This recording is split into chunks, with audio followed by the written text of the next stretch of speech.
Notes from the Upper West Side, a novel by Dan Wrench. Chapter 130, Chumbucket Jeff and the Neighborhood Education.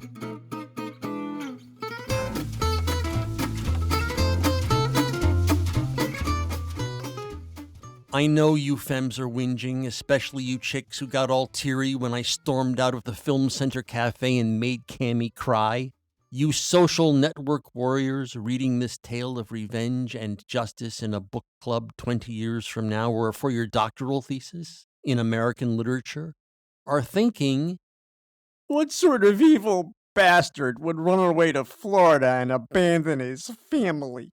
What about those two adorable donut guzzlers you call sons? Have you no love for them? No compassion?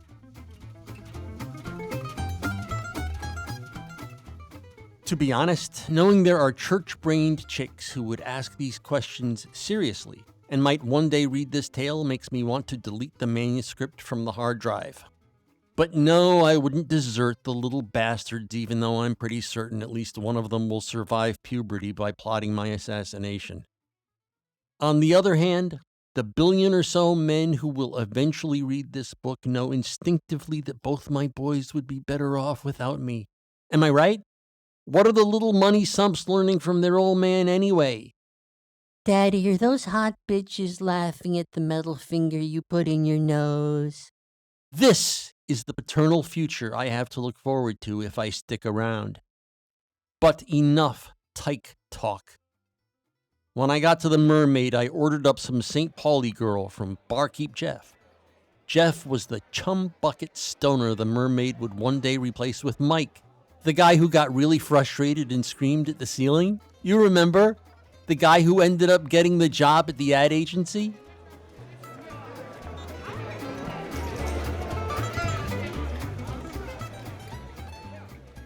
Well, Chumbucket Jeff, Mike's predecessor, was a genuine failure. The embarrassing kind. The kind who ends up hopping freight trains when he's 40 and tells you what a genius he is just so you won't suspect that, yeah, he's a wharf-dwelling chumbucket who incidentally cuts his own hair. Hey, did I tell you about my video game Snorkin' Sharks? He asked that night. Yeah, going great. I got this friend who writes code, and he's pounding it out. Yeah, Python. It's scientific and shit. I designed all the rooms you go into when you're snorking. Did it in Photospook.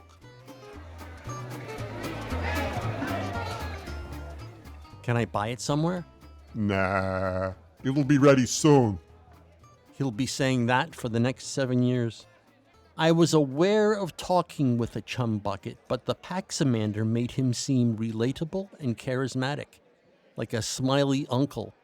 He's not so bad, I thought. I looked at myself in the mirror behind the bar. I was a non-chumbucket. I didn't bluster about my non-projects built with a non-skill I non-possess. Failure schmailure, I thought.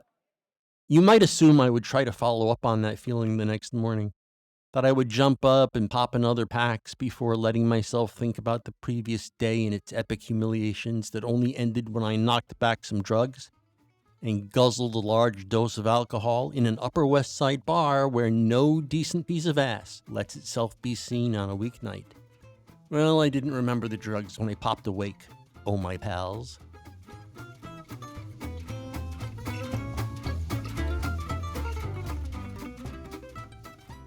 I woke up in a cheerful mood, having forgotten all about the perfect storm of the previous night.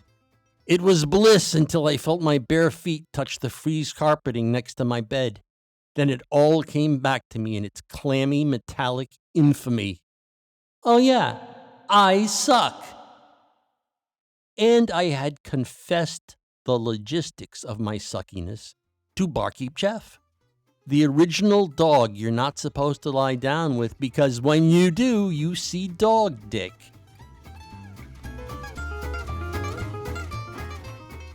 Well, fuck those assholes at Whispers, I thought. I will avoid all of them for the rest of my life. I felt around my brain to see if that helped. It didn't. So the inevitable is what I did. I stumbled into the bathroom and downloaded from the medicine cabinet 2 tablets of Pax. And not long after that, my brain concocted a fresh, bright angle on the events of the preceding night.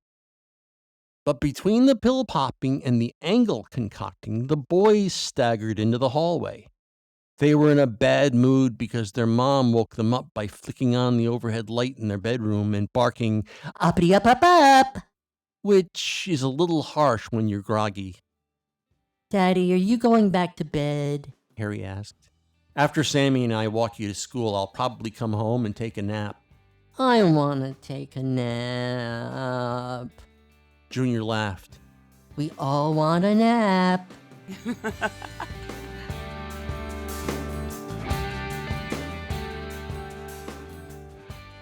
Enough with this whimpering, I roared. I charged out of the kitchen and caught them in the hall in their pajamas. We're playing Show Me the Tummy. Sam screamed this ridiculous laugh that could have been a cartoon voiceover and ran out to the sofa, the usual venue for Show Me the Tummy. But I had latched onto Harry. Show me the tummy! I don't want to. Show me the tummy. I plopped him down on the hall floor and pulled up his shirt and tickled his tummy, and he giggled hard, gasping, Stop it. Stop. I don't want to. Okay, Junior said behind me. enough with show me the tummy. I stopped tickling and flipped Harry's pajama shirt back down. He hopped up and said, I'm all out of breath now. I don't want to get out of breath. I could get asthma. You can't get asthma from being tickled or getting out of breath, I said. His friend Toon has asthma, Junior said. Well, I said to Harry with the grown-up voice, Toon did not get asthma from running out of breath. He runs out of breath because he has asthma. That's right, Junior said and patted me on the shoulder. Chicks love an apt turn of phrase. understand, Harry? I asked. I guess. He skulked back into his room. Does he really have a friend named Toon? I asked Junior. His parents actually named him Toon?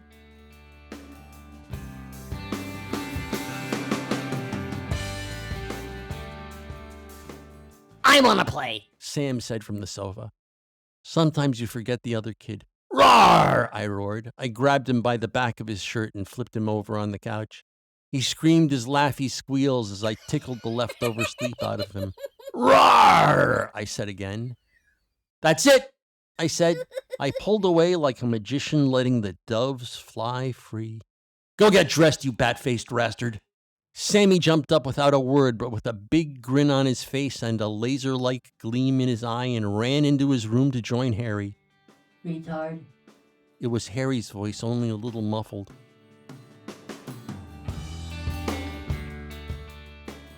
Junior did not like this at all. Harry, what did I tell you about using that word? And she disappeared into the boys' room to be the official mom. I flopped down on the sofa and looked over at the computer monitor. It was on the weather.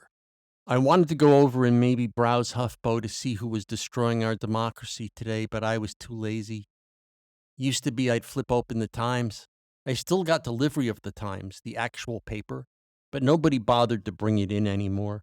On her way out to work, Junior would pick it up off our doormat and throw it down in front of someone else's door. She sometimes wondered aloud what the neighbors thought about sporadically receiving a newspaper they didn't subscribe to or pay for. Me? I like to think we're donating to the neighborhood education.